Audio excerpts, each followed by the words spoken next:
All right, so hello everyone and welcome to today's episode of The Sordid Skeptics. Today is going to be a bit more of a somber episode as we're going to be talking a little bit about the downfall of Western civilization and some of the existential threats that exist therein. Now, in the last episode, we did discuss some of the things that we love about Western civilization that we would like to see preserved. And now what I'd like to talk a little bit about is some of the threats to that and what might interfere with it. So, Tim, are we all set and good to go? Yeah, let's do it. I'm ready. Then first up, politically correct culture, the erasing of history, and the oppressive lens. So this is a narrative that's being pushed, well, primarily by the left and the media in an attempt to alter the way we see the world. So politically correct culture is the kind of restriction of the Overton window, which allows us to talk about or not talk about certain topics. The erasing, or I guess in some cases the rewriting of history, through an oppressive lens, which I guess is sort of a Marxist principle where we divide everybody up into the oppressed and the oppressors. It's a pretty simplified way of looking at the world, and I guess you could apply that to anything, but it has no relationship with reality or truth or anything like that, and I think it's completely disingenuous and intellectually and morally bankrupt. Yeah, I mean, I think it's very oversimplified for sure, and yeah, it puts people into, either two groups, and this is something that Peterson has kind of pretty much brought to light over his speeches about postmodernism and cultural Marxism, right? And it's almost like there's almost an inability to handle certain truths and facts, like they're so offensive in a way that hate facts. These are facts that are hateful.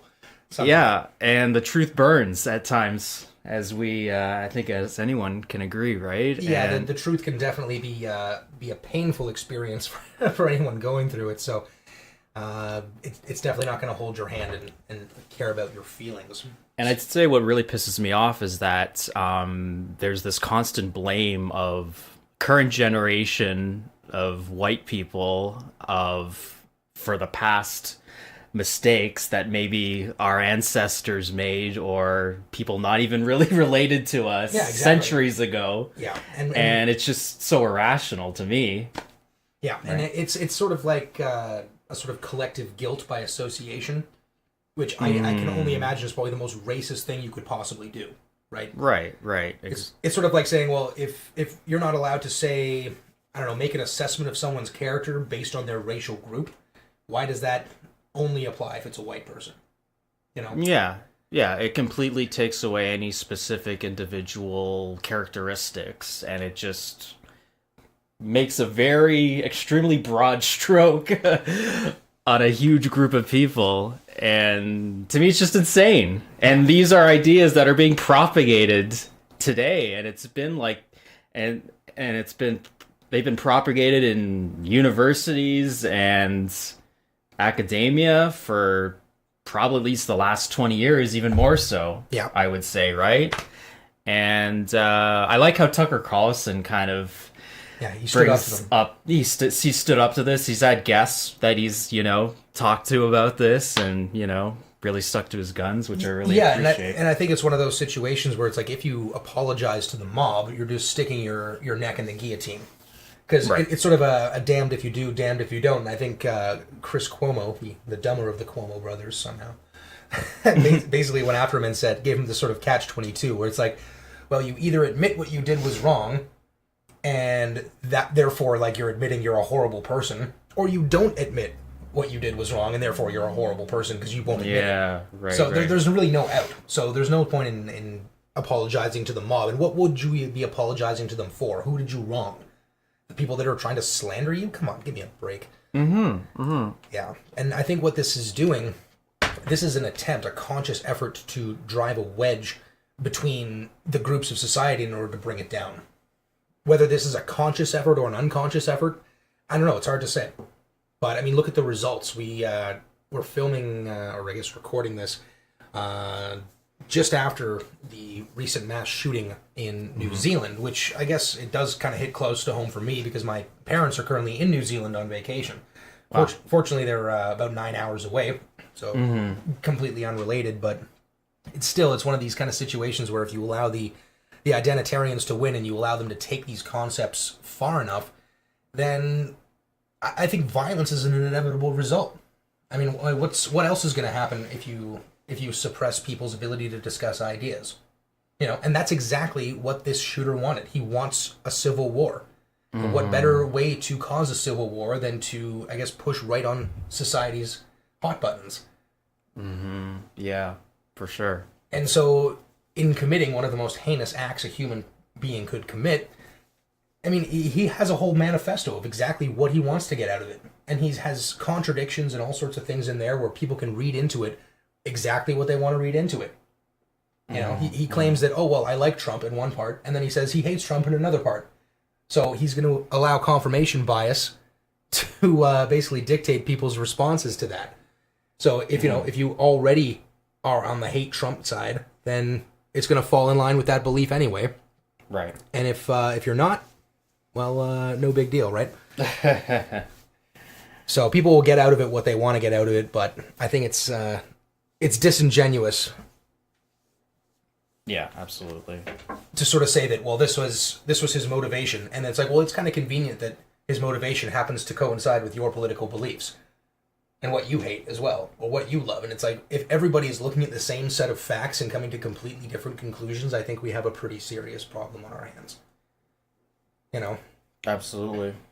And in a way that's kind of we'll talk a bit about this later on, but it's what, in a way, postmodernism recognizes is like that an event or an idea or a book can be interpreted in a million different ways, essentially. And no one way is any better than any one. Yeah, it's all completely equal. Yeah, which is kind of nonsense, right? Because there's only so many interpretations of reality that are going to actually be functional. Yeah, but they don't care about reality anyway. No, because there's no such thing as reality. Or objectivity. Or truth, which is a true statement. It's such an inherently self-contradictory ideology, but I don't know, I think maybe what it started out of, it was a fairly reasonable critique of Western culture. Where it's sort of saying, okay, well, maybe what we are becoming is a bunch of consumerist, materialist drones that just consume, work, consume, and it's all meaningless. It's like, oh, fair enough. I can kind of see how you could perceive it that way when, you're looking at a lineup of people who've been lining up for 3 days in the rain and the snow to get a new iPhone or something like that. Mm-hmm. Yeah, it makes sense. Yeah, then you look at that and you're like, okay, so you literally had nothing in your life that was more important for 3 days that this was the choice you made, right? It's like, you just got to have that latest gadget, so you're going to waste 72 hours of your life to make sure that you're one of the first people that gets it. I mean, it's not like you couldn't just wait 2 weeks and order it online and wait for them to ship it to you or anything like that. No, you got to be like one of the first people. So for me, it's almost like maybe that's a status thing, Mm-hmm. Yeah. And it's kind of hard for me to imagine because, I mean, I don't really encounter a lot of people like that. So where it's sort of like, give me attention and acceptance because of this thing I have. I'd probably just like kind of shrug my shoulder and say, well, it's nice. It's like, cool. Yeah, it's a nice phone or whatever. But right? Yeah. Yeah, I mean, don't expect any credit for being a virtuous person for owning it. I mean, how much effort does it take to swipe a credit card? I mean, come on. Exactly. Maybe people should be more proud of accomplishments rather than material possessions. I don't know. So I think what else we have on this oppressive lens and this rewriting of history, we have this inability to handle truths and facts because they are quite painful. Like maybe that new iPhone isn't actually going to change your life for the better. Like they marketed to you. Yeah. And you know what? I don't even think the marketing is even like when I think back to like commercials of the 80s and 90s and like they were selling you a lifestyle and it was quite evident in the commercial. Yeah. Uh-huh.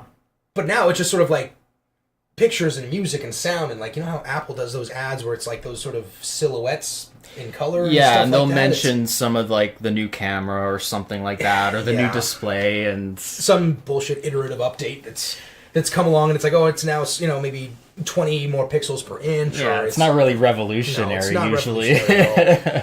No, and it's getting to the point where now it's like I'll upgrade now because I have to replace the phone because my battery's crapping out on me. Yeah. Because lithium-ion cells will only last about 5 years on the shelf before they will only hold about 70% of their charge. And then it'll just get worse from there until the point where they won't recharge anymore. So it's you could say that it's a conspiracy for like built-in planned obsolescence, but I think it's just an inherent limitation of lithium technology. Yeah, Like the battery, like you're never going to find anything in today's day and age that can store so much energy and still weigh so little and take up so little space. You know? Yeah, and that makes sense. And I just find too, like the phones eventually just get your 4-year-old phone will just eventually get too slow. Yeah. Even if you like wipe it clean or whatever. And yeah, and I think a lot of that. I mean, you could say it's like a software thing that the manufacturers are putting it in there, but I think it just has to do with the fact that the battery can't pull the same voltage that it used to. The pressure just isn't there to push that electricity through like it was when the battery was new. But we're kind of going off on a tangent here, so let's talk a little bit about polarization and projection. So who are we scapegoating and blaming, and what are we not acknowledging within ourselves? So this would be what we talked a little bit about before with the projection from Jung, where we take the least desirable aspects of our own personality and we project them onto other people and then attack those people for having those characteristics. And it's hilarious when you see it in people that are so lacking in self-awareness that the irony is completely lost on them. You know, most people will just get, slightly annoyed when people cut them off in traffic, but then not notice when they cut other people off in traffic. But then other times, like, you'll have people like AOC going on saying, oh, well, all these Republicans just hate the poor, and then advocating for socialism. You know what I mean? Not realizing that all it's going to give the poor is a shallow grave. Yeah, not looking very far down the road. Yeah, like with an ideology that's cost upwards of 250 million lives in the last 100 years, and that's not even including war.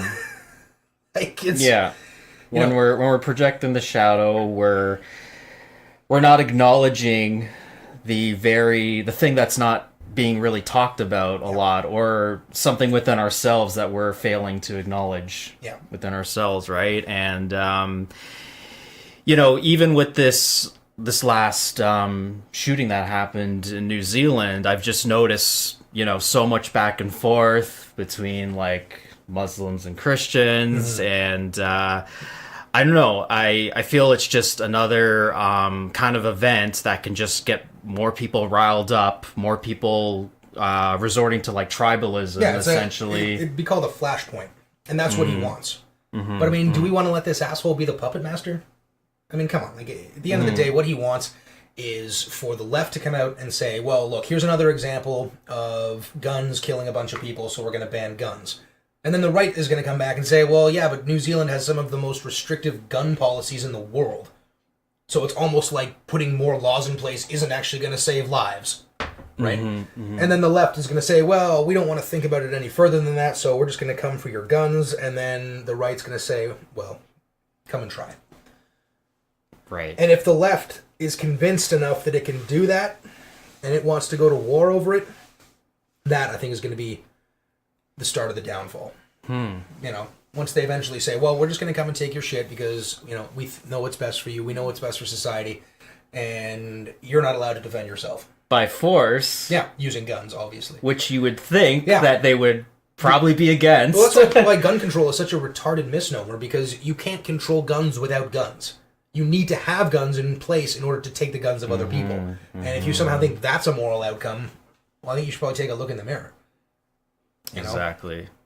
So, I mean, with the left blaming gun owners and saying, well, look at these lawful, law-abiding gun owners, they're the problem. I remember seeing, it was a meme that went out on Facebook. It was a card. I guess it's a card you could leave at a business that was a gun-free zone. So you leave it in the door and say, I'm not patronizing your business because I can't come in here with my firearm. Now, I have a concealed carry permit, which means I've passed a criminal background check. I'm a responsible person, otherwise I would lose my license. What do you know about your other customers? Because gun-free zones don't make people safer. I mean, where are these mass shooters going to go? You think they're going to go to the gun shows with all these armed people? You think they're going to go to the police and military conventions? No, they're going to go for the most undefended places they can find, because the most vulnerable. The most vulnerable, because the thing that causes the most casualties is the time between the shooting starting and that shooter encountering armed resistance. If that delay is very long, your body count is going to be really high. If that delay is really short, then your body count is lower. Right. And even in this case, and one of the things that's escaping the leftist narrative is that there was a shooter that responded at the second mosque and fired back at this guy. Oh. Yeah, there was a good guy with a gun that stopped this shooting. Oh, I wonder why that escaped the mainstream media narrative. That's very interesting. Well, this is not convenient, right? Because it's like, well, we're going to go after guns. It's like, yeah, but a gun stopped the shooting. Well, the gun started the shooting. It's like, you're kind of missing the point, right? You know, it was a human being who consciously chose to start the shooting, and it was another human being that chose to stop it. You know, and then it was the police with their guns that managed to arrest them. So it's like, how are you going to take guns out of this equation? You know, you can't put that genie back in the bottle. Guns are here, and they're here to stay. Like Brian May from Queen said something really stupid on Twitter recently, where he basically said like here's a picture of one of the police and their assault rifles, and I think, you know, the gun, it's an inherent symptom of our society's toxicity or some bullshit like that. I could pull it up, but I don't care that much. But it was one of these things where it's like, okay, well, you know, you realize your entire lifestyle is protected by guns, right? Like, you don't have armed security at your concerts. You know what I mean? You don't have any armed guards, anything like that. You completely ban any of that bullshit. Right. Bullshit. Right. You know, but that's what it is with these like idiot celebrities, right? They're sort of saying, you know, there's rules for you and there's rules for me. Yeah, another double standard. Yeah, like politicians that sort of say like, oh, well, you know, we have armed security, but, you know, that's just, you know, because we're politicians or whatever. It's like, well, it doesn't really give you any more right to self-defense. And a lot of those politicians, their security guards are carrying MP7s, which are fully automatic submachine guns. So it's like, okay, so you're allowed to have fully automatic weapons protecting you, but we can't have them protecting us. Okay, I don't really see how that works, but you know, I guess you just know what's best for us, right? Yeah. And this is what's going to happen, right? When people decide that they know what's best for people, then if nobody pushes back against it and they just concede those rights, you don't get them back. Right. Not without violence. Right. Of course. Like once you give a power to the government, it's not like they're just going to give it up down the road. That's going to be an exceedingly rare circumstance. First of all, because there's going to be other legislative priorities. And second of all, why would the state ever want to reduce its power? And they'll always want to try to do it in very small increments. Yeah, and that's what it is. It's like you get this close and stop and wait until people get used to it, and then you take another step and you wait. Yeah. And eventually you realize you've been backed up, 10 miles from your original starting position, and eventually you're going to realize that this isn't going to stop. They're never going to be like, all right, that's enough. We've had enough power. Right. Our thirst and will to power has been satiated. I just don't see that as being a realistic outcome. It's a very complex topic and not quite as clear-cut, I would say, as the media would. No, it definitely isn't, because if you look at it this way, it's like, do people have an inherent right to self-defense or not? And if the answer is no, it's like, okay, well, we can't really have a conversation. Because if you don't believe people have the right to defend themselves, well, it's like, well, why do animals have claws and teeth? Nature has given people the right to defend themselves. It's just it's an inherent right. It's part of who we are. But then if you do think we have a right to defend ourselves, and it's like, okay, well, then a gun is just a tool. And it's the most effective. People might say, okay, well, why do people need an AR-15 to defend their house? Well, it's like, well, it's a very, very effective, easy-to-use weapons platform for a huge number of people. It has almost no recoil relative to a 308 or something like that. It's very easy to fire rapidly, and those bullets tumble when they hit walls. The truth is, we don't live in a completely safe society. There are people out there who will be willing to steal or do whatever. Yeah, I mean, the evil is an inherent part of the world, and would the good really be as good if there wasn't any evil to contrast it with? You know what I mean? Would you really appreciate the things in your life if you knew they were never going to go away? Wouldn't you just take them all for granted? Sure. It's like people have forgotten all of a sudden that outside of this thin veneer we call civilization, the red-eyed wolves are stalking us. They're waiting for an opportunity to strike. Nature has been trying to kill us for all of human history, and we've lived so comfortably for the last couple hundred years that we've completely forgotten that the default state is death, poverty, and suffering. Right. You know what I mean? It's only through the sacrifices that our ancestors made that we have what we have now. But I think they, especially in the last generation since World War II, there have been a lot of Faustian bargains. Where it's sort of saying, well, we want all this free shit, but we don't want to pay for it. Okay, so how do you make that work? It's like, okay, well, we won't raise your taxes, so we'll just print the money and we'll borrow it. It's like, okay, so all the stuff you want now, you're just passing the bill on to your children and grandchildren. And devaluing the currency. And yeah, completely debasing the currency. So it's like in 1996, $8,000 would have the power of what $1,000 would have had in 1960. Wow. Yeah. Yeah, it's just currency debasement, because I think there's a fundamental misunderstanding of what money is. Money is just a way of storing wealth, right? So if you devalue it, all the wealth you have stored in your money is gone. Mm-hmm. You know what I mean? It's the most insidious form of tax because it taxes the poorest people. You know, we have taxes on the income we make, we have taxes on the things we buy, and inflation is a tax on the money we save. Right. You know what I mean? It's insidious, and it's all going to come crashing down because people have gotten used to a certain level of government entitlement programs, but nobody has any idea what anything costs. How much do you think an X-ray costs? You have any idea? I don't. Not sure. No, I mean, if I had to pay for it, you know, I had this experience when I just took our new dog to the vet, where we have to get her spayed, so I could do it in a month for $400, or I could go on the OSPCA wait list and do it in 6 months to a year for like $100. You know what I mean? So it's like we have a two-tier system. If you want to get the government-funded one, I mean, the quality is probably pretty comparable. I mean, the people doing these surgeries are probably just as competent. But there's a wait list because, obviously, the lower cost is creating a higher demand. Of course. So whatever you subsidize, you get more of, and whatever you tax, you get less of. And this is going to be one of the things that I think is going to be fundamental to our downfall, is for decades we've been subsidizing that which doesn't work, and we've been taxing that which does work. Mm-hmm. And people have gotten used to this and have just accepted it as the way things are. You know? Without realizing it at all. Because it's like, okay, well, you want to have a great country for your kids to live in. Fine. How much debt do you think your kids are in right now? I'll give you a hint. If they're living in Ontario, from Ontario's debt alone, they're about $23,500 in debt. From the moment they're born. Because of the money the government has chosen to spend on their behalf. Wow. Yeah. So you have 3 kids, each one of them, $25,000, $28,000, whatever it's going to be. I mean, the provincial debt right now is somewhere in the range of $312 billion. We're spending $1 billion a month on the interest payments. $1 billion a month could build a lot of hospitals. And that's not fair to the new generation. No, it's theft. It's intergenerational theft is what it is. Yeah. It's robbery. Awful. It's basically saying, we want a lot of nice free stuff now, so we're going to basically have our kids pay for it. Could you imagine going into a bank and saying, I'd like a credit card, and I'm going to have my kids pay off in 60, 70 years? No bank would go for that. Yeah. And no parent would do that. Right? But they're not realizing that that's exactly what they voted for with these leftist policies. Where do you think the money is coming from?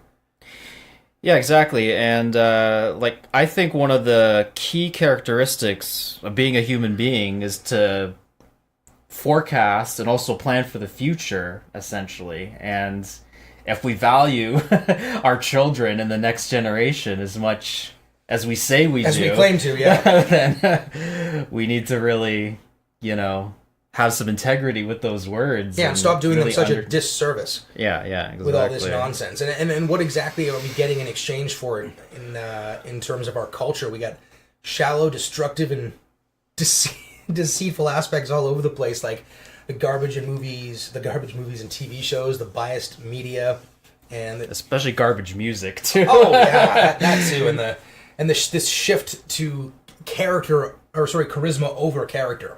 So character doesn't matter. And I mean, you know what? To the public schools' credit, they did push a lot of this character stuff in high school, but it was in that typical government committee style. Let's take a bunch of pictures of minority students and put them up on a poster and say, character. It's like, do you remember that character matters from high school? Yeah, I remember that slogan. Yeah, it's like, well, you know what? Maybe if you actually instilled some values and taught virtue, maybe that would be a natural consequence rather than just saying this is the end result we want, like slogans. Right, mantras, right. Virtue signaling, not virtue itself. No, not virtue itself, and that's a huge distinction. The distinction between virtue signaling and virtue, and this is a very important distinction you guys need to understand. And one of the things with virtue signaling is it's often done by people who have no skin in the game. It's like, I love the poor because I vote for the politicians that solve that problem for me. It's like, no, that's not virtuous at all. You couldn't give two shits about the poor. You know what I mean? Have you ever tried to help anybody? Like, if you've ever tried to help anybody with anything, you know how difficult it is. If you've put time, money, energy, resources, and, like, emotion into trying to help somebody, you realize how difficult it is. These people that just say, oh, we're just voting for government policies to do it. These people have no clue what they're talking about. Not a clue. It's like sharing a Facebook post about some cause. Yeah, it's like, oh, I'm going to solve world problems by changing my Facebook profile picture to include a flag or something like that. It's like, yeah, it's a nice sign of solidarity, but, let's be honest, it's not really... It's ultimately shallow. It's shallow and feckless, I think. Yeah. And I mean, even look at, like, the number of people that try to lose weight. Even look at just trying to help yourself. The amount of people that successfully try to lose weight and keep it off? It's something like 3%.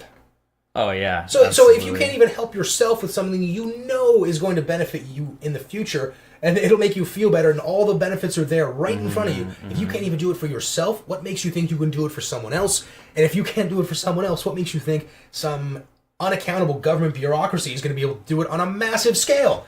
It's absurd.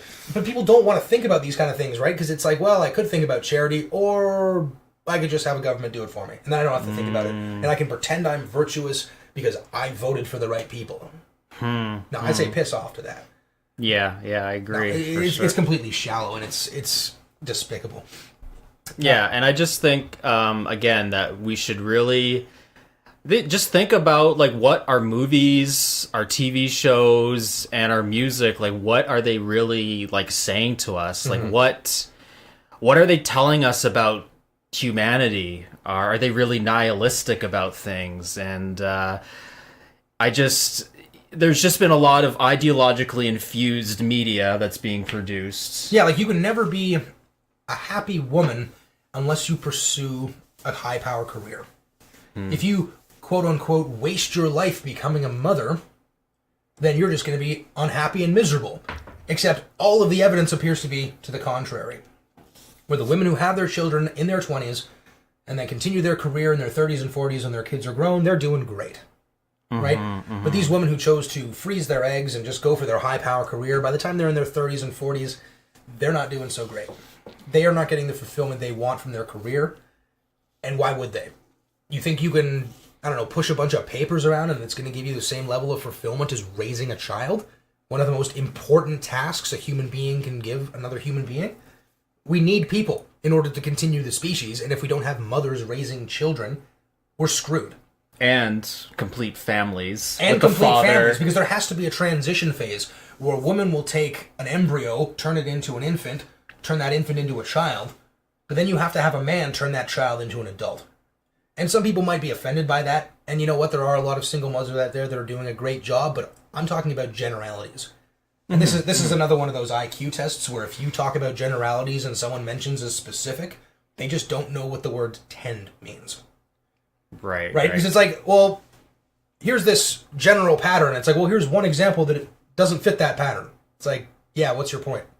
It's a general it's pattern. About a tendency, yeah. Exactly. So, and this is the other thing, the degradation of motherhood combined with this degradation of fatherhood.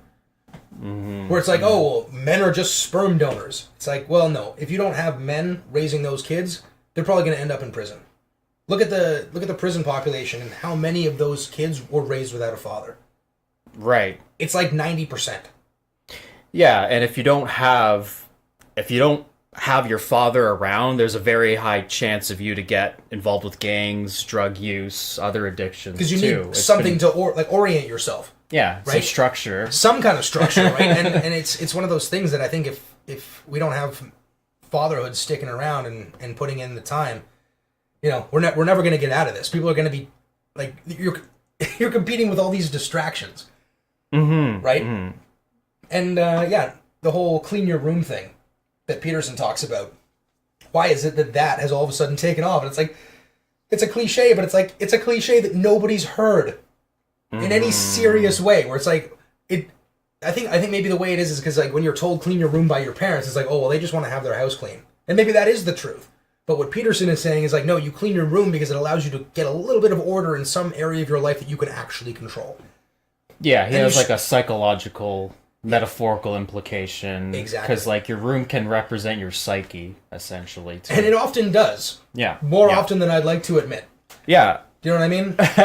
And I'll say from my own personal experience, cleaning it up and ordering it, I actually feel a lot more better and calm in my room and good about it as well in general, because there's some pride in that too. And it doesn't take that long, fundamentally. Yeah. Like, you spend half an hour putting things where they're supposed to go, vacuuming up, tidying things, dusting, and then look around and maybe reorganize things a bit.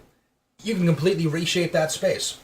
And when you're done, you know, like, you feel so much better. Like, my wife and I recently pulled out our closet doors and put up like a new curtain rod instead of having the sliding doors that can only be open on one side at a time or the other. No, now it's all open, and the room looks way bigger, way more accessible. Yeah, but now we got the dog crate in there, so it looks smaller again. But this is just the limitations that we live under. But also, I just wanted to say with fatherhood again.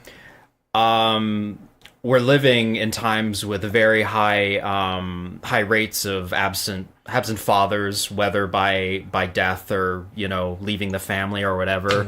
And the thing is that we need fatherhood. We all need mentors to provide us with valuable advice and wisdom and principles and virtue. And I think that's one of the key cornerstones of adult masculinity, and it's not that women can't do that, but they have a different role to play. These roles are complementary, and both of them are necessary. Yeah, you know what I mean. Like, if say you were to have only a single father, but he's trying to raise an infant, he might not be able to give it that emotional connection that it needs, and that could cause a problem later in life. And the mother, if it's a single mother, she might be able to give it that emotional connection, but she would never be able to teach to grow up properly. And obviously, there's exceptions. Obviously. Yeah. That's not what we're talking about here. What we're talking about is the complementary nature of having both parents in the household, being able to provide both of those perspectives, because if we don't pass on our cultural values, where the hell are they going to come from? Like, if right now, this very second, every single person completely lost their memory as to where we all came from, and we just sort of found ourselves just sitting around in this weird world full of tall buildings, and we'd be gone in a generation. Because nobody would have any idea how to maintain anything. You know? It's like that movie Idiocracy. Remember when they all starved to death because nobody remembers they have to water the plants? It would be that simple, right? It's if we don't pass on this cultural knowledge, or if we replace the cultural knowledge with superficial nonsense that has absolutely no value. It's like taking all the nutrition out of your food and replacing it with sawdust and expecting to somehow survive on that. Right. Absolutely. It's just not going to work. So no. But I mean, listen, who is in charge of passing on culture? Anybody? Nobody? Because if everybody's in charge of it, nobody is. You know, if we don't have, I guess, but the idea in Western tradition is like the father's supposed to represent culture. Yes. At least the positive father archetype. Yeah, absolutely. Right? And there's a tyranny to that, and there's that positive aspect. So what the archetypal father would do would, by the time you get to be a teenager, would start to say, that drawing doesn't look like a cat, it looks like shit. You're not an artist, do something else. Because if he didn't have that, you'd end up like those poor idiots on American Idol who've never been told no in their life, don't realize they have no talent, and have been completely destroyed by their eatable mothers. Yeah, the father will provide honest feedback, and criticism, judgment, and combine that with the mother's emotional support, you could end up with a pretty well-rounded human being that has a good relationship with reality. Do you know what I mean? If you have way too much tyranny or way too much support, you're not going to have a good relationship with reality at all. No. And that's going to come back to bite you in ways that you can't even imagine. Yeah, exactly. I think there's also an inherent lack of appreciation for what did come before us and where things used to be. You know, we've inherited cities, technologies, structures that keep us safe, ancestral sacrifice. I think this notion of sacrifice has been kind of denigrated these days. You know, now it's not sacrifice that's held up on the altar of virtue, it's victimhood. You know, it's like, look, let's hold up this person who's been screwed over by the most people and look to them as an example. It's like, that's a bad idea. We need to have sympathy for victims, real victims, but we don't need to elevate victimhood. No. You don't want there to be more victims. You want there to be less. right? So if all of a sudden you're pouring all this attention, money, time, resources into victimhood, what do you think you're going to create more of? More victims. Yeah, exactly. Because like, look what happened with this Jesse Smollett case, and he's actually going back and like denying all of it. You know what I mean? And it's like, yeah, maybe there are some angles they could go on. Maybe they could say the $3,500 check he paid to his 2 colleagues was actually for personal training. Maybe it was. I don't know. But it seems like the story is so full of holes, and he did try to go for the victim narrative before with that letter he sent himself. Who is he? Okay, yeah. So again? if you guys aren't familiar with the Jesse Smollett case, basically there's an actor on a show called Empire who started off wanting to, I guess, increase his footprint. And most of this is just going to be my opinion. So, I mean, if I get the facts wrong, we'll come back and correct them later once the trial's gone through. But what it looks like he did was he cut out a bunch of letters from a magazine and then made a threatening letter to himself, because only someone in Hollywood would actually think that's how a ransom note looks, which is hilarious. Most of the time they just get typed up and printed out. But no, you got to cut out the letters of the magazine like the Joker. Went for the movie style, yeah, comic book. Comic book style. And then apparently, and I don't know if this is true, but apparently the magazines were actually still in his possession or in possession of the 2 other guys. Like, they kept the magazines that they cut the letters out of. Now, that's something I heard. I don't know if it's true, because that seems to be so stupid beyond belief that it's almost unbelievable. Yeah. And then what he did was, when that didn't get the reaction he wanted, he went out at like 2 o'clock in the morning to a Subway, and his entire route is filmed on camera from security cameras. There's only 60 seconds missing.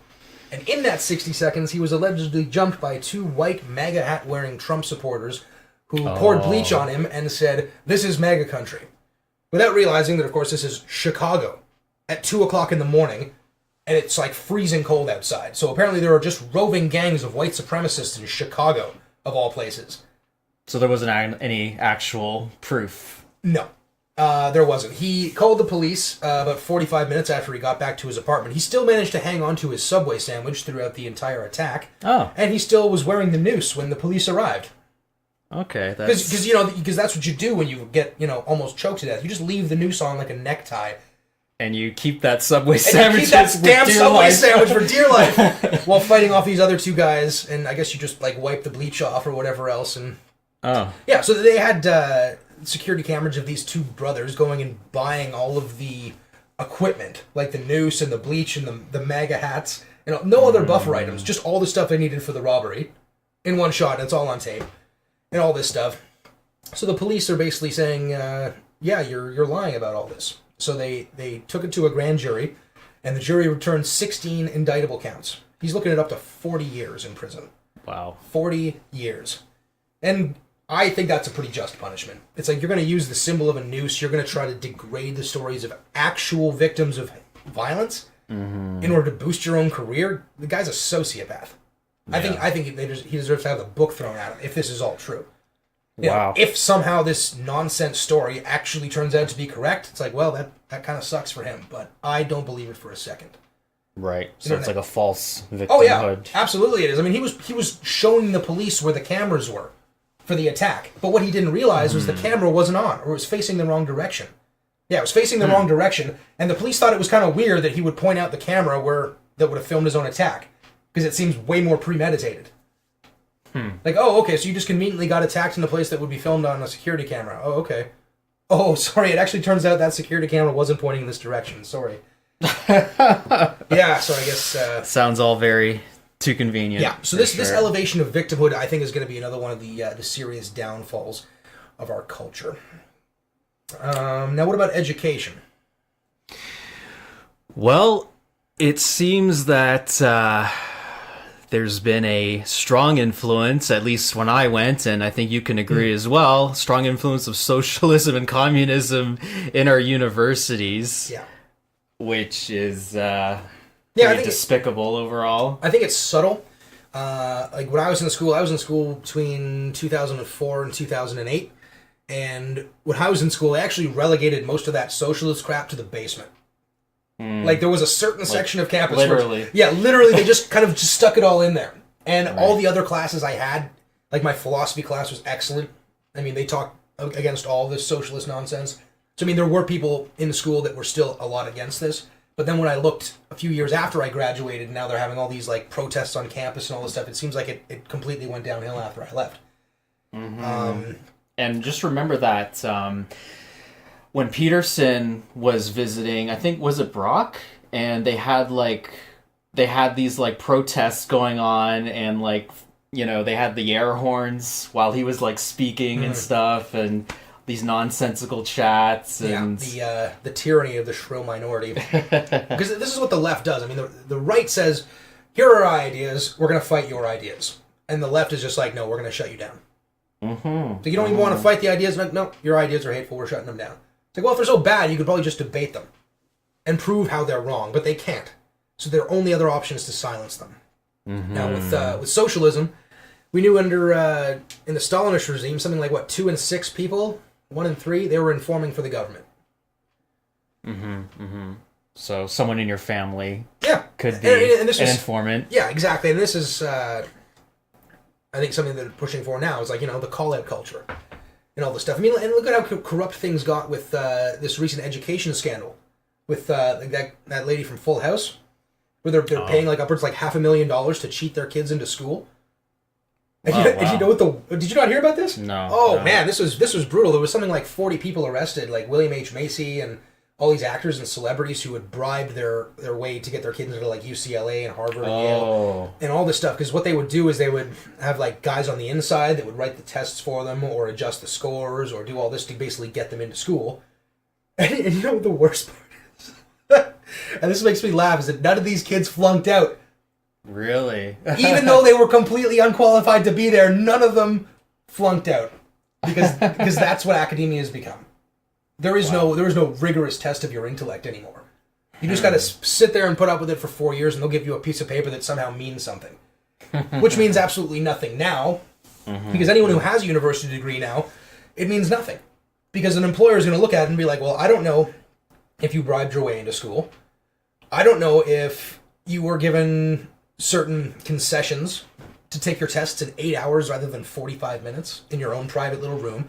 We don't know. It doesn't exactly tell you how intelligent you are. Not at all. Not at all. It has no meaning whatsoever anymore. It means you paid a bunch of money to go to a place for a time to get a thing. Which many people have done. Yeah, it's already. basically it's not even the equivalent of a high school diploma. Like it's such a waste. It's such a scam.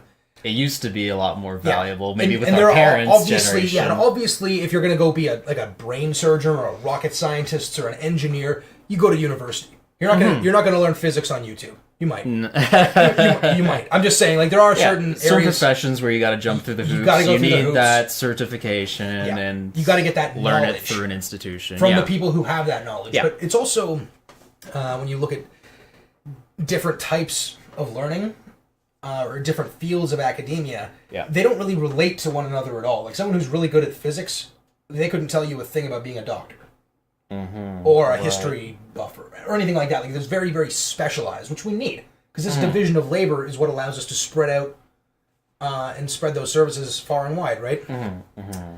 But I think, I don't know, maybe people are just giving too much credence to the university degree because it used to mean something that it no longer means. If that makes any sense. Yeah, it definitely has. Yeah, I mean, that's the thing. Like, our parents told us to really pushed it, and maybe it wasn't, but it didn't get the same. We didn't get the same outcome from it or the same benefits. Yeah, it used to be only something like 10% of society would go to university. Yeah, now it costs way more as well. Yeah, now that's the other problem. But it's not like you're getting more professors. You're getting more administrators. You're getting czars of diversity, inclusivity, and what was the other one? Diversity, inclusivity, and equality. Right, okay. So you got those kind of administrators basically saying, well, we got to make sure that there's all these social patterns being followed, and the Overton window cannot be violated. It's like, well, this has nothing to do with what academia is supposed to be for.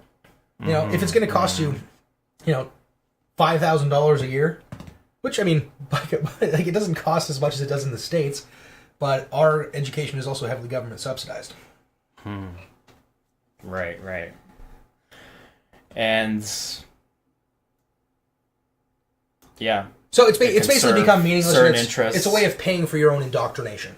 at this point. Or a way of paying for your children's indoctrination. Like, it's taken me quite a long time to unlearn a lot of the stuff I learned in university, but a lot of the stuff I learned is still valuable.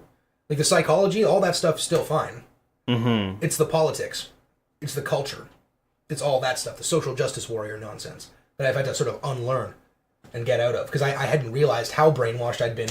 Because it's like, if you've been in school from the time you're 5 until the time you're like 23, like, you're basically saying, we can't trust you enough to educate your own children. It has to be done by the state. But then we have people coming out of, 12 years, 15 years, 20 years of government education, barely qualified to pour a coffee. Yeah, and I just wanted to mention, too, like, if you are thinking about going to university or it's being kind of pushed on you, really, I'd say really think about it if it's something you want to do. And if you're not, like, whether you're just kind of serving your parents' like wants that might not be your own, because basically when I was doing it, I didn't know what I was really going for in university, so I just kind of kept going through it. Like I knew I wanted to do psychology, and I did that for a few years, but was overall disappointed with the experience. But anyways, what I'm trying to say is maybe you might want to try some practical trade or something specific where you're actually going to get some, workable skills for the workforce, essentially, rather than just going for it just to get through it. And that's an excellent point. I'm so glad you brought that up, because so much of what our generation was told was, if you don't go to university, you're basically branding yourself a retard. Yeah, you're like nothing. It's only idiots that go into the trades. And it's like, it's such a lie. It is such a lie. I mean, look at the people that can buy a house in their mid-20s. They're not people that went to university. Hell no. They're people that actually own their own business. That do something like, I don't know, they paint houses. Or they'll build foundations, or they'll put up decks or fences. Contractors. Plumbers, this is what we need. These are real skills. This isn't a bunch of, I don't know, academics coming out of there and just intellectually masturbating themselves for the rest of their lives. With their own, navel-gazing theories. Yeah. No, you want to get real skills. I would never send my kids to university, not unless they're paying for it themselves and not without an excellent end goal. Yeah. I mean, if it's their money, I don't care. They can throw it away if they want. But my problem would be sort of saying, okay, well, I'm going to go to university and find myself. It's like, no, you're going to go to university and you're going to party and you're going to have a good time and you're going to waste a ton of money doing nothing. You're going to come out of it. And here's the other thing, the opportunity cost of not earning any money for 4 years. I mean, even if you worked a job that you made like $20,000-$30,000 a year, that's still $100,000 worth of revenue generated after 4 years versus 4 years of negative income, right? Because you still need to spend money to go live somewhere. You still need food. You still need all these other things. So there's still expenses. But if you're going to school full time and you're not working to offset those expenses, you're going to end up in a lot of debt. I managed to get out of 4 or 5 years with only about $12,500 in debt. Nice. Which wasn't so bad. It took me a couple years to pay it down, and now I'm out scot-free. But I mean, there are people that are going to be paying off their student loans till they're in their 70s. Right, and that's I think like it's a lot nightmare. worse in the States, when people are spending, like, their student loans are like $130,000. Wow. And that's for like an undergrad program, like your baseline, not even grad school or PhD, like your baseline. Yeah. These debts in the States cannot be discharged through bankruptcy. They're the only debt that can't be discharged through bankruptcy. And what does that tell you? It tells you that you are now a slave of the state. Wow. Your government has basically enslaved you with this debt. And now you have to work for the rest of your life to pay it off at these exorbitant interest rates. And end up with a potentially useless education. A potentially useless education. Yeah. It's fraud, is what it is. Yeah. It's sort of saying, oh, come here and spend this amount of money and you'll have all these economic opportunities. And it's a lie. It is a lie. Unless you have a very, very specific goal, like I want to go be a marine biologist and this and that, and this is exactly how I have to get there, fine. We're not talking about you. We're talking about I'm going to go study underwater basket weaving. And I'm going to find out who I truly am. And it's like, no, you're going to waste a ton of your money, a ton of your parents' money, and a ton of, well, I hate to use the phrase public money, because there's not really such a thing. There's only stolen money, but it's going to be a complete waste. So what I would I suggest, and I think you're with me on this one, is if you don't know what you want to do in university, don't go. Go Right. work somewhere. Go work in another country if you really want to get that experience. You're going to have a way better time. You're going to have way more experience in terms of like valuable work experience that you can use in the future, and you're going to have some cash in your pocket. Find out more about yourself. Absolutely, Because in your early 20s, late teens, you're not going to know too much. Not a thing. I mean, you will feel like you know absolutely everything because you've reached the capacity of what your world can teach you at that stage. But once you actually go out into the world and start grinding your face up against the grind wheel of reality, you're going to know what you're made of. And you're not going to find that at university when you're going to be basically you're at a coddled daycare at these places. Where not only are you not allowed to be exposed to anything that's physically harmful, but you're not even allowed to be exposed to ideas that you find uncomfortable. Like if you think that's going to be the crucible by which you rise from the ashes, no. You're just going to become an unsorted social justice type, and by the end of 4 years, so nihilistic and hating of reality that, you may be borderline suicidal. So I would completely avoid that if you can. Figure out a life plan, and if you don't have one, go earn some cash, go make some relationships, and go see the world. You know what I mean? Once you're ready to form a plan and settle down, get a plan together. But at the end of the day, if all you need is information, all of the stuff that you can see in university lectures, most of them are available online. So if you're really getting a lot of good, valuable information out of lectures, well, you can just watch them. You can download them onto your phone and listen to them on your way to work. Yeah, exactly. And I mean, for me, I have about 10 hours a week of commuting. So that's 10 hours a week that I'm listening to history, philosophy, all sorts of different podcasts on science, psychology. It's my education throughout the week. And that's something like 510 hours, 520 hours a year. I don't even know if I went to class that much.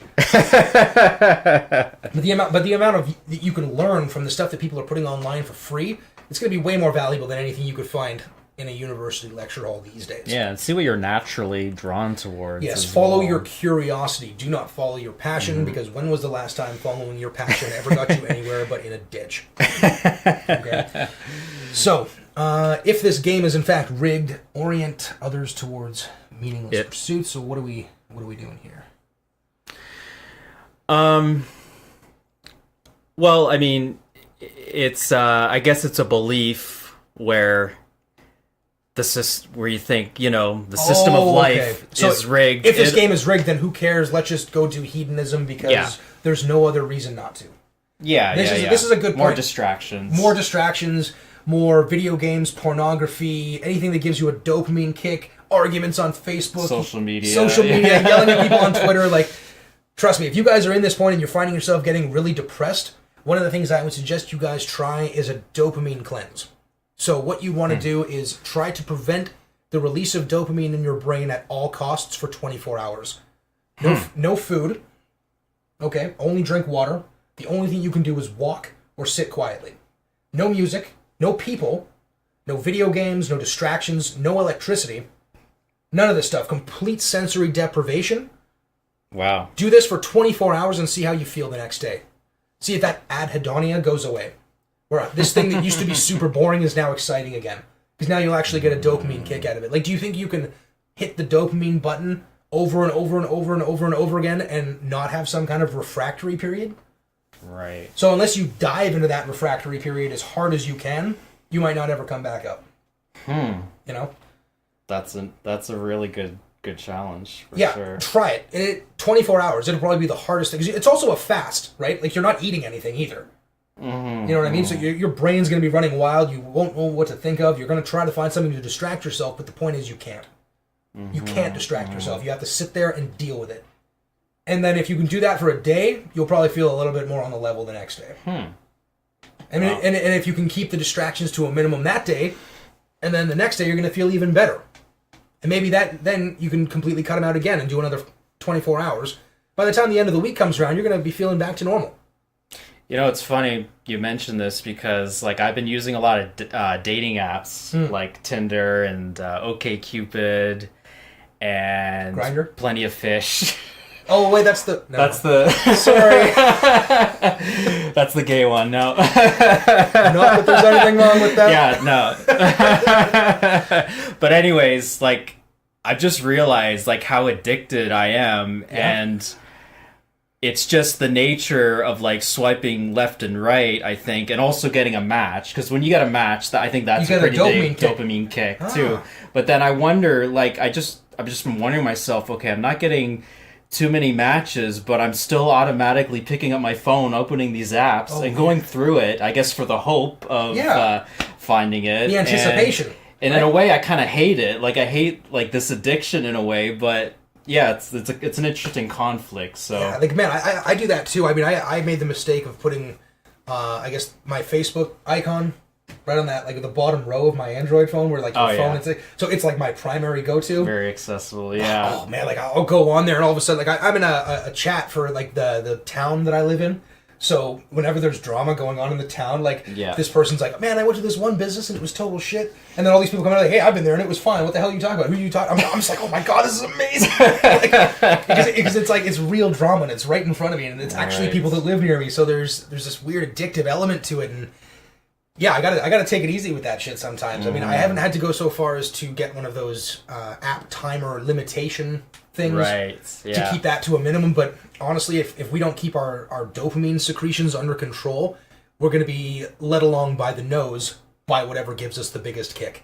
And a lot of people say, oh, well, as long as I don't get addicted to cocaine or heroin, I'll be fine. It's like, well, do you think addiction doesn't apply to anything else? Oh, there's anything, a wide array. Yeah, and I'll just do a brief breakdown of exactly how this works physically. There is a connection in your brain known as the mesolimbic dopamine pathway that runs between the nucleus accumbens and the ventral tegmental area of your your prefrontal cortex. And what this path is involved in is everything to do with reinforcement and pleasure. So it's basically like a highway that runs from the very middle of your brain, that base animal area, all the way up to the front and center where the executive function and planning portions go into play. And everything you do that you enjoy will set this thing off. A little bit more. You do, a line of cocaine, you go write your dissertation, you get married, you have your first child. All of these things are implicated in the mesolimbic dopamine pathway. So if you overstimulate this, it's just not going to respond as readily as it would otherwise. So if, say, for example, you get a lot of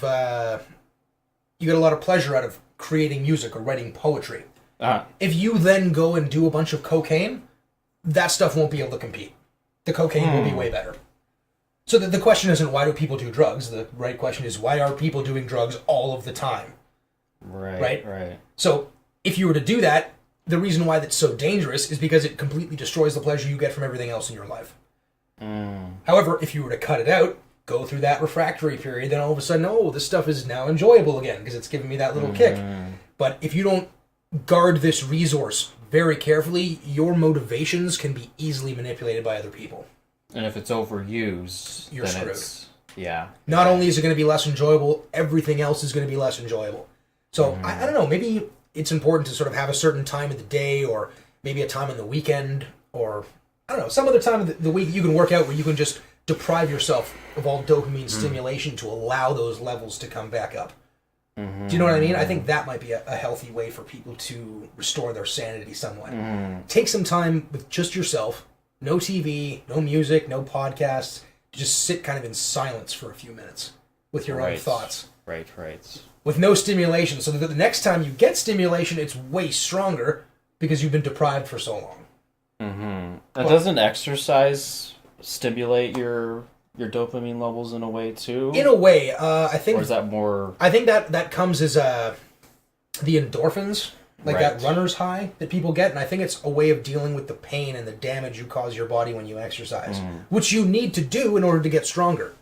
Right? You have to injure yourself very slightly in order for those muscles to get bigger. I mean, if you do it too much, obviously you get injured and you can't work out and you're screwed. So don't do that. But I think the idea of overtraining, it's if you think you're overtraining, you're probably not. It's either bad technique or you've injured yourself. But the idea of being able to overtrain, unless you're like working out like an Olympic athlete, I just don't think that's a reasonable risk for most people. Okay. People can work out improperly and injure themselves, but I wouldn't consider that overtraining.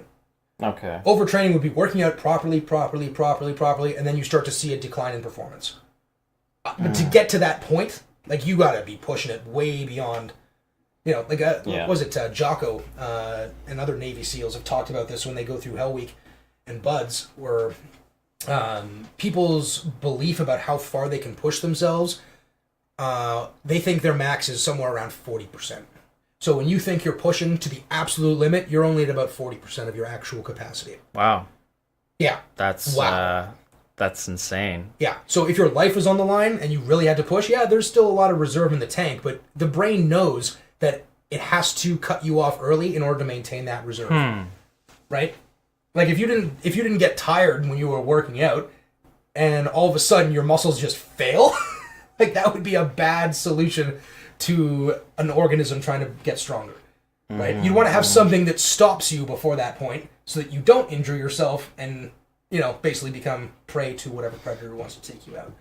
So it's kind of like a regulator mechanism in a way. Yeah, something it's like that thing you can set on your phone when you go over a certain level of data. You got that warn, and then you have a stop kind of thing. Okay. There's a reason for that. There is, yeah. It's a feature that Android has.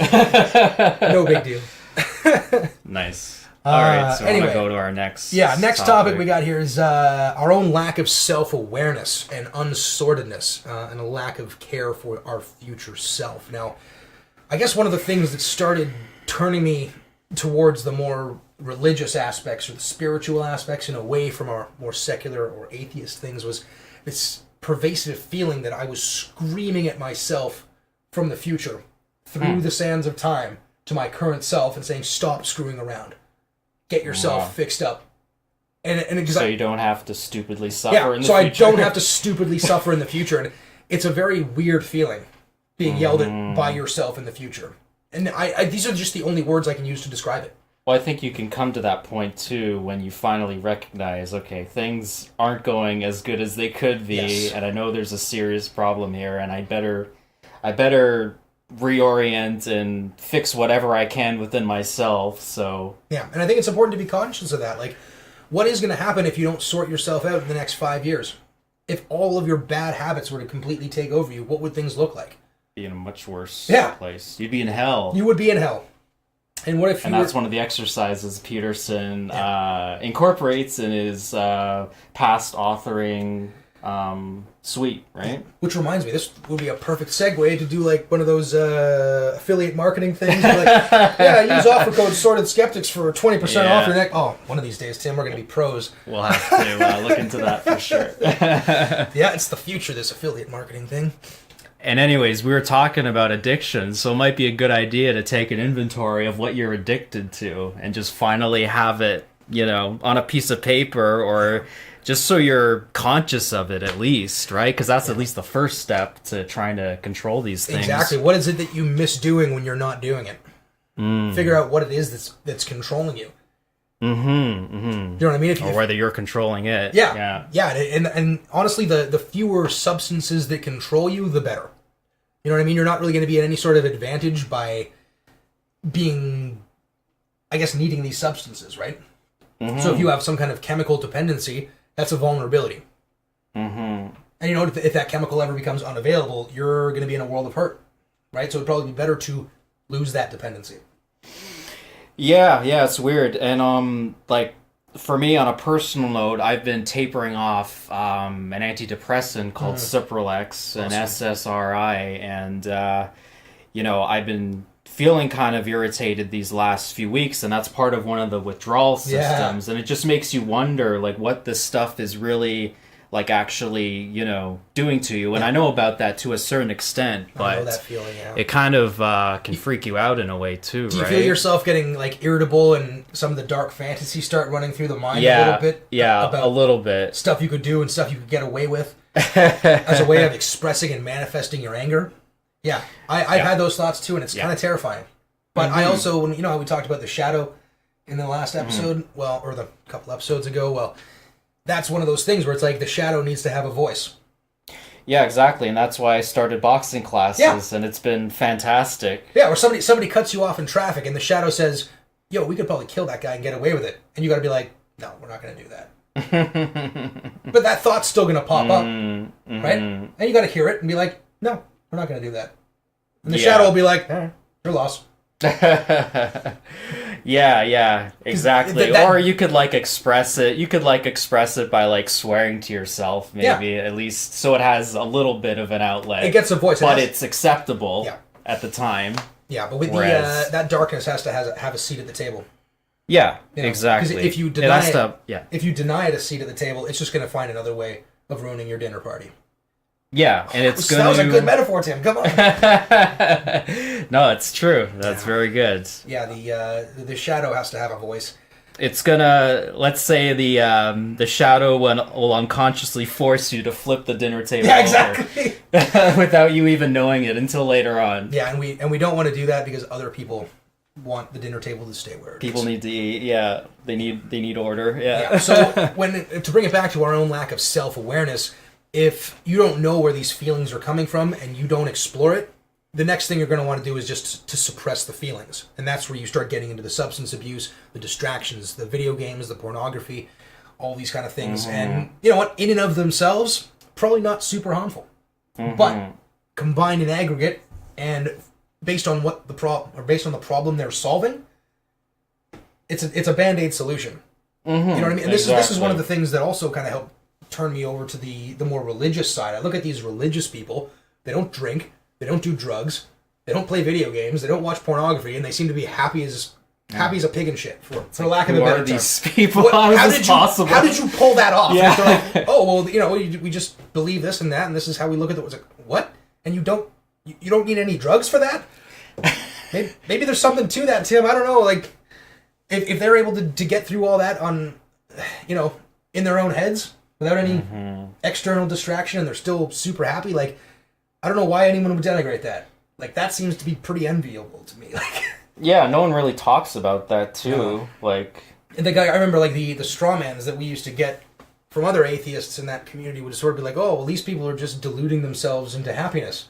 It's like, well, they're still happier than you. it's a vast oversimplification. Yeah, it's a vast and it's so sad too. Like, and they have community as well. Yeah, and their communities will last longer than secular communities, as history has demonstrated. I remember there was a study they did before where they looked at communes, and they found in secular communes you could last about 3 years before they would collapse. Religious communes about 8 years. That's a significant difference. You know, yeah. And that it is in isolation, but I think the idea of being able to bind a group of people to a certain set of moral matrices, rather than just a bunch of either material goods or intellectual constructs, it's probably going to be more effective. Here is some ideal that we're going to put up on the altar and say, if we all orient ourselves towards this, we can all walk in lockstep. Or reality's gonna snap back like a rubber band. Like a rubber band. You'll pay for it. And you're going to pay for it big time. Yeah. But I think that also, like, with this recent shooting and people going after the idea of thoughts and prayers again, which is kind of absurd because all the victims were in the middle of prayer, so they obviously valued it. So denigrating prayer seems kind of stupid and callous at this point. But I think it's also a fundamental lack of understanding of what prayer is. Because in the atheist community, and if you're religious, you might not be aware of why atheists find prayer to be so silly. Because what they think you're doing is, in your own mind, rubbing the genie's lamp and asking God to grant you 3 wishes. That's what they think is going on. Whereas they don't realize it's a way of communicating, or it's like communing with a higher order principle. Orienting yourself towards the good. Spending some time to really think and reflect on how you could be a better person. Right. Because it's not like there's any equivalent of that in the secular community. You know, it's not like anyone in the secular community spends Sunday morning going out and sitting with a bunch of other people, dressing up nicely, sitting politely, and talking about how they can be better. Wow. There is nothing like that in the secular world. There's just virtue signaling on Twitter. Right? That's their equivalent, right? It's like, these are my valuable virtues, blah, blah, and they tweet it out, and it's like, no, that's not the same at all. Right. Because man can very easily fall in love with the product of his own intellect. Yes, exactly. Very dangerous, very unsorted. Yeah, and it kind of connects to with what you're promoting, this idea of cutting ourselves off from like some of these distractions for a while, and I think prayer might be a good way to do it. Get in touch, with yourself, and also just think about things that you want to orient towards yourself. And have you heard of the term asceticism?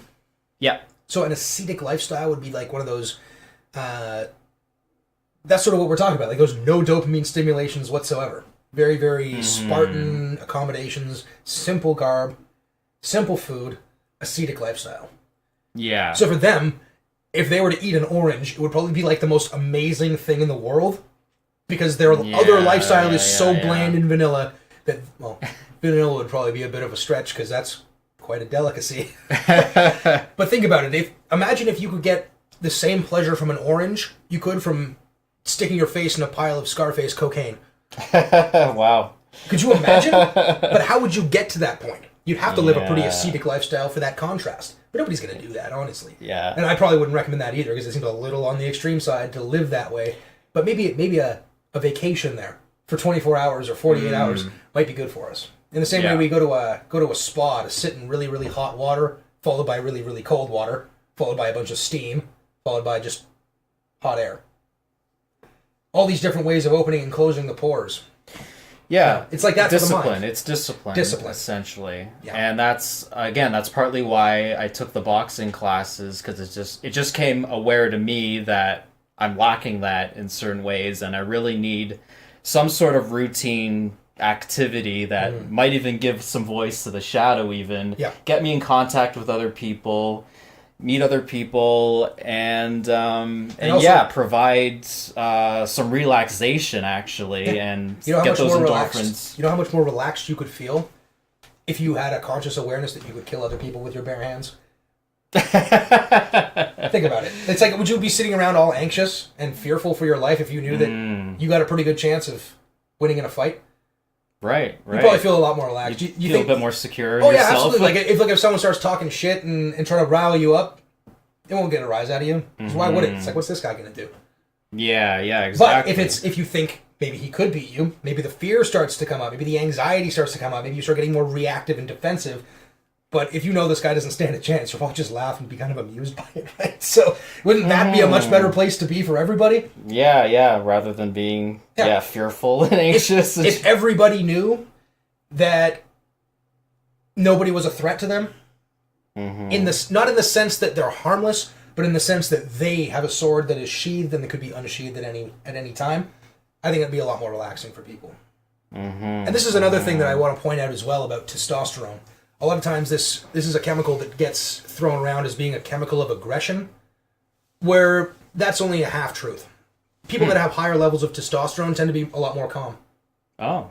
You know? I didn't know that. Yeah, they tend to be a little bit more reflective.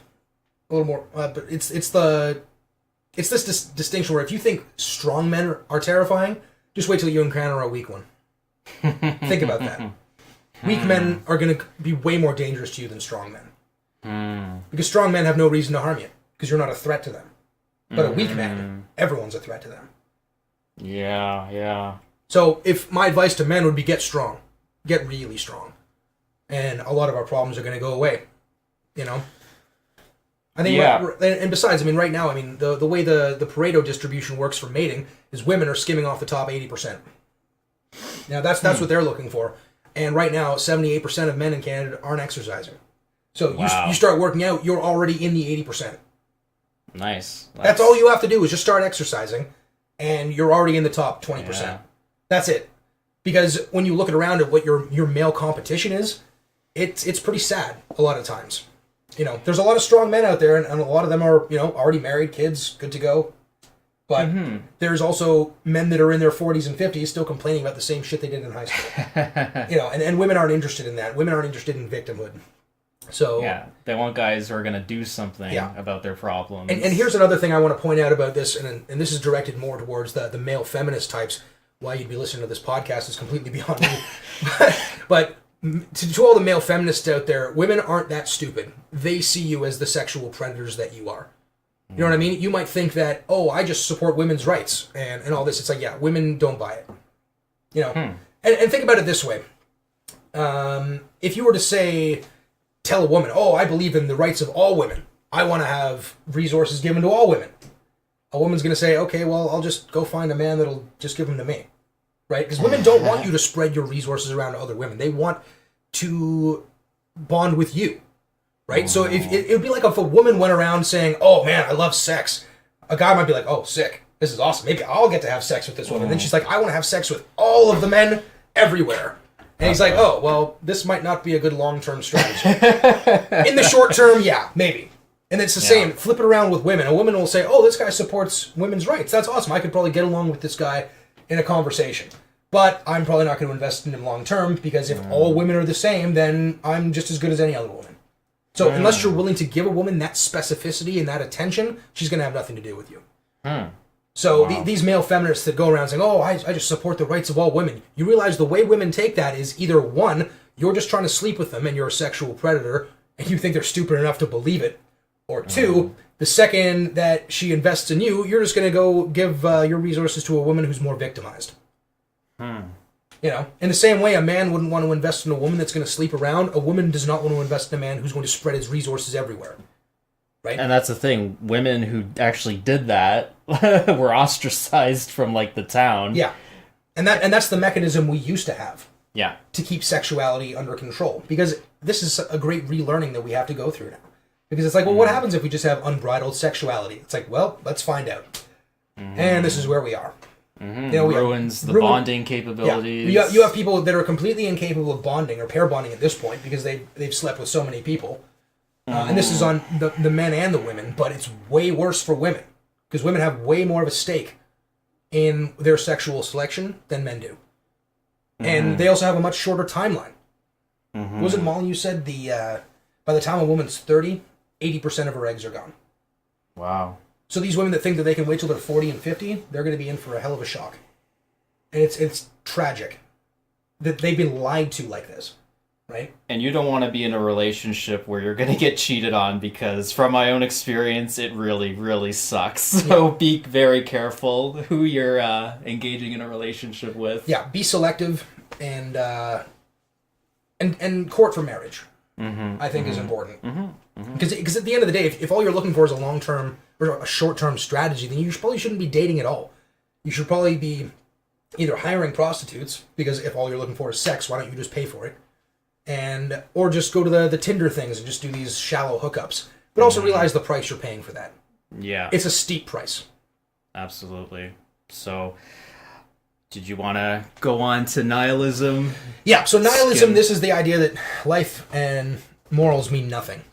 So there's no general grand narrative that, let's say, the Christian tradition would espouse an idea of, you know, some truth that we can use to orient our lives towards and believe in something, essentially. Yeah. And you don't want to have this perspective where it's like, well, nothing's going to matter that I do in a million years. It's like, yeah, well, maybe not, but maybe that's probably the wrong time scale. Yeah, it's a little extreme. A little bit extreme, and it's like, if that's your perspective, it's like, well, what do you do with that? Like, if you're convinced that the only meaningful actions are ones that are going to have an impact in a million years, like, I couldn't even begin to conceive of what that would be outside of creating a new star. Do you know what I mean? Like, it's not really relevant or applicable or practical at all. And it also seems to be kind of self-contradictory. Like, if nothing has any meaning over and above anything else, then, well, you know, what about pain? I think that's pretty real to a lot of these people. What was it Peterson says? Like, you put a nail through their hand, they're going to think that's pretty real. Yeah, exactly. So I think nihilism, it kind of results from, not having any meaning or even seeking any meaning in your life. And I think it can be let's say a symptom of depression in a way, essentially. Yeah, I'd say that. You know, and I've been there, and it sucks. It sucks hard. And the only way out is to find something, I guess, that you can cherish or that you value and work towards that, and then establish a sense of meaning again in your life, because there's not really going to be any other way forward without that. You know, it's interesting that you mentioned that. I just thought of something. Maybe depression, it's a way of forcing us into that ascetic lifestyle. Because you know how that anhedonia, that lack of pleasure from doing things, pops up when you're depressed? What if it just shut you down so that you just stayed in bed for a day?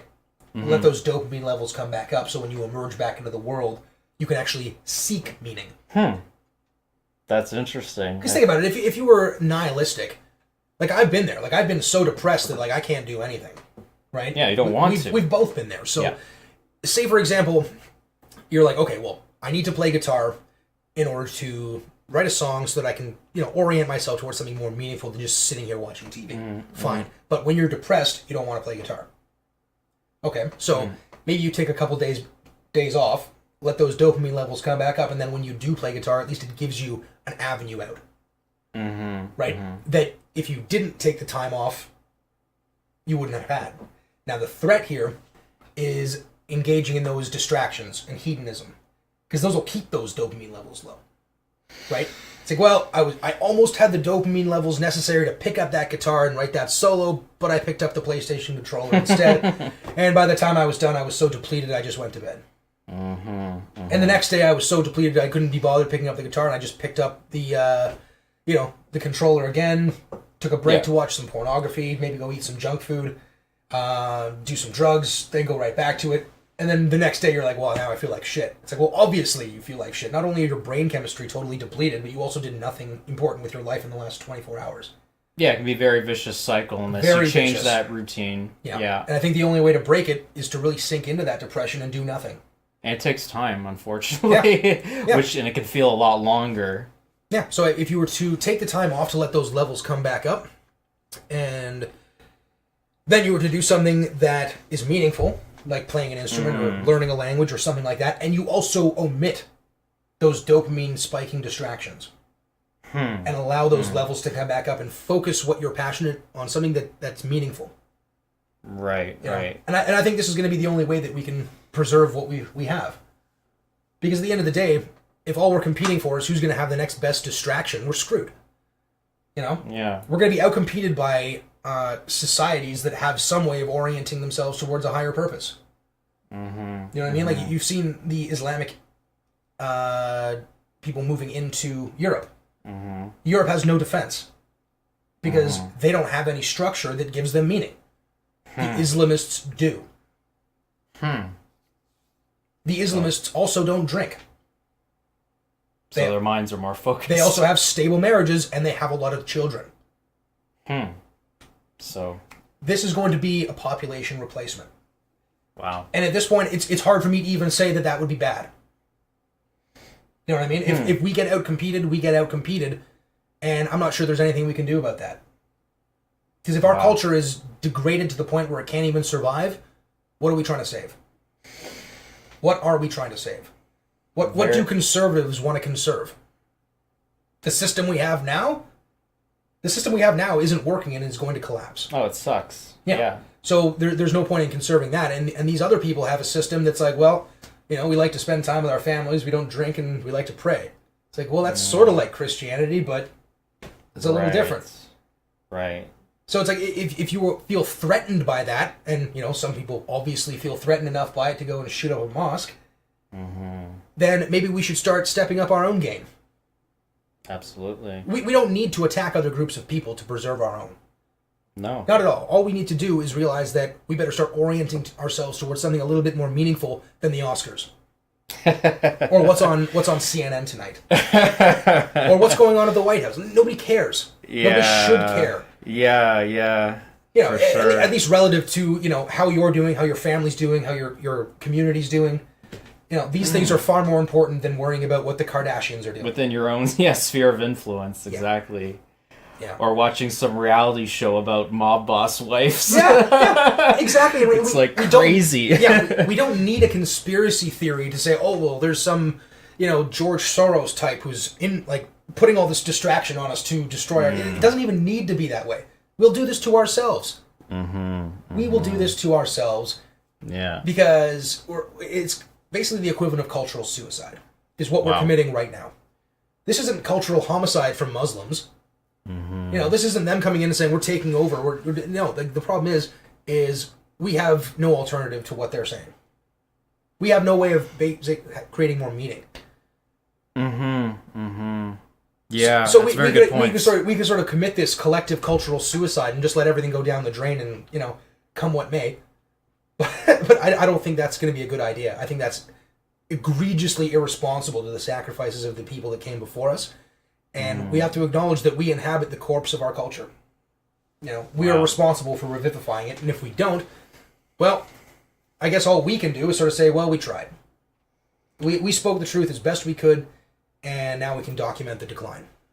Hmm. And I don't want it to get to that point, but it is rapidly getting to that point. Where, like, I've tried to just have conversations with people in my life, and a lot of people just couldn't care less. Wow. And that's... Just have the government solve it. Just you know, what, do you hate poor people or something? Is it... Okay. No. No, but... It's misinterpreted a lot, for sure. We have a culture here that has produced the most, or the highest quality of life for the most amount of people, and you want to just let that die? That seems pretty callous to me. You know, there are obviously dead wood elements of our culture that need to be burned off if it's going to survive. And I guess part of me is thinking, well, do we let the whole thing burn and let certain parts regrow from the ashes? Or do we just try to get rid of the bad parts and not have it die at all?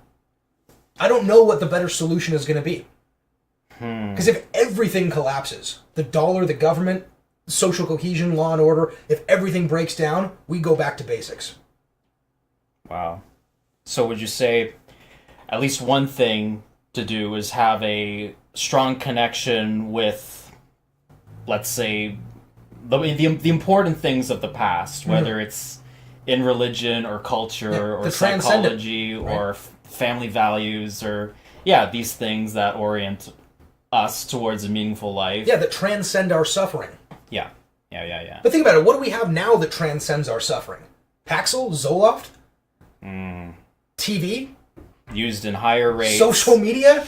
These are the things that we use to alleviate our suffering now. And they're so shallow and so destructive that it's going to lead us down a very, very bad path. Yeah, they're just more addictions. Addictions, and you're just giving up short-term band-aids. You're giving up your freedom. Right. Like, what was it, that quote from Molyneux before about people and taxes, where it's like, it always amuses me how people are willing to give up a significant portion of their income, the lives of their children, and their freedoms in perpetuity, rather than having a conversation about how to fix potholes. Wow. Think about that.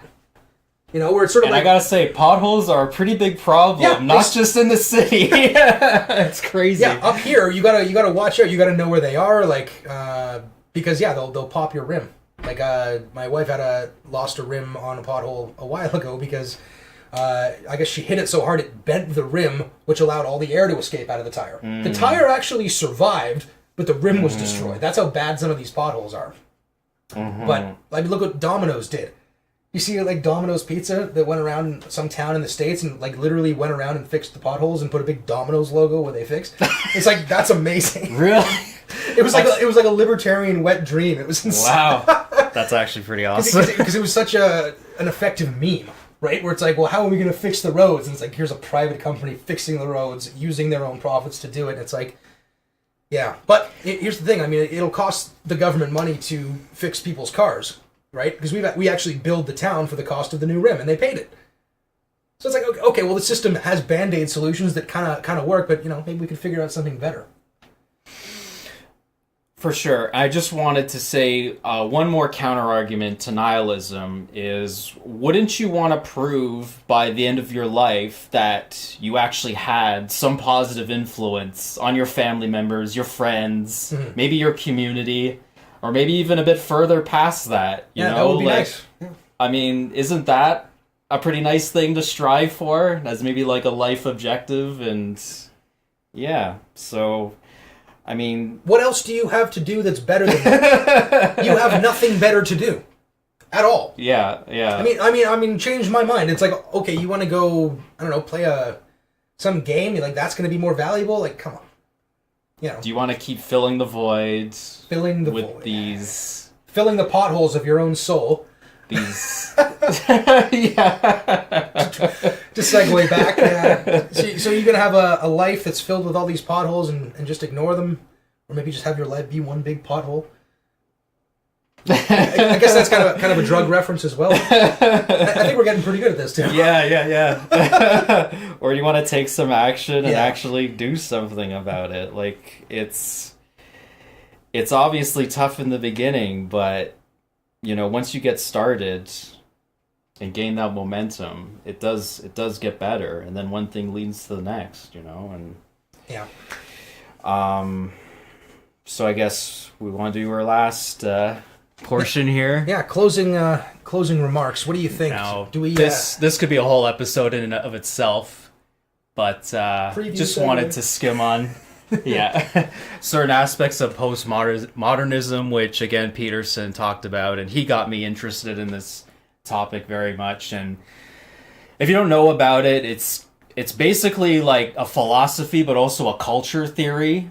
And you could argue that around the time postmodernism essentially became a thing was when there was this art piece that was brought in. It's called Fountain by this artist named Duchamp, and it's basically just this big urinal that was placed in an art museum. like modern art style? Yeah. Well, this is postmodern art now. God, even worse. So, in a way, like, people have argued that this was kind of like a signifier of that, and essentially, one interpretation of it is that, art is something to be pissed on, and then with the art that has been created in the last century, maybe you could argue that. Yeah, well, modern art is basically worth being pissed on, and if you guys want to see a really savage takedown of modern art, go look at Paul Joseph Watson at Prison Planet for his takedown on the truth about modern art, and it's so savage. Because it is. It's absolutely ridiculous. Like, once somebody,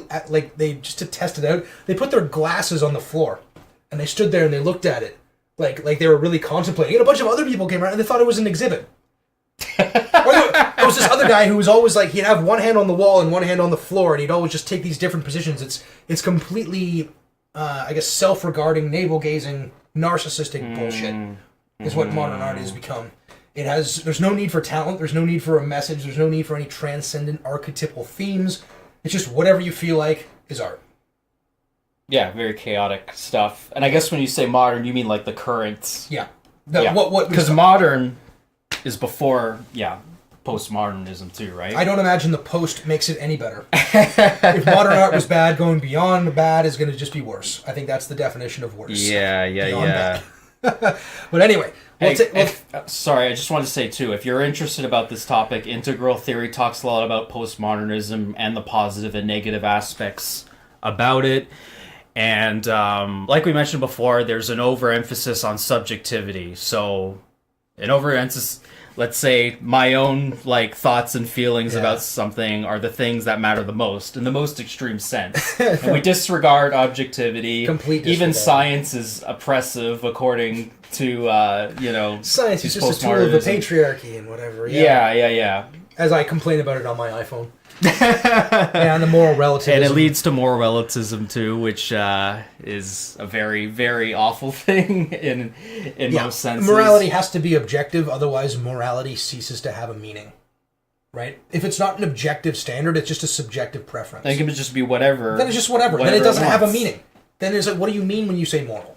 Do you mean what do you prefer? Well, why don't you just say what you prefer? But anyway, that will be a subject for our next episode. I think a savage takedown of postmodernism might be just what the doctor ordered. Yeah. Because I'm not sure if we've actually dove into that, and I'm sure that'll allow us to stay current with all the other stuff that's going on these days. But if you guys have any other questions or concerns, or I suppose if you have any corrections that you must absolutely voice in the comments below, please feel free to do so. But anything else we want to go over this week, Tim? Well, I think we've covered a lot, and we've gone pretty deep with this one. Yeah. So I'm pretty satisfied. Fair enough. Well, thanks for taking the time to join us on this exploration today, everyone, and we will see you on the next episode.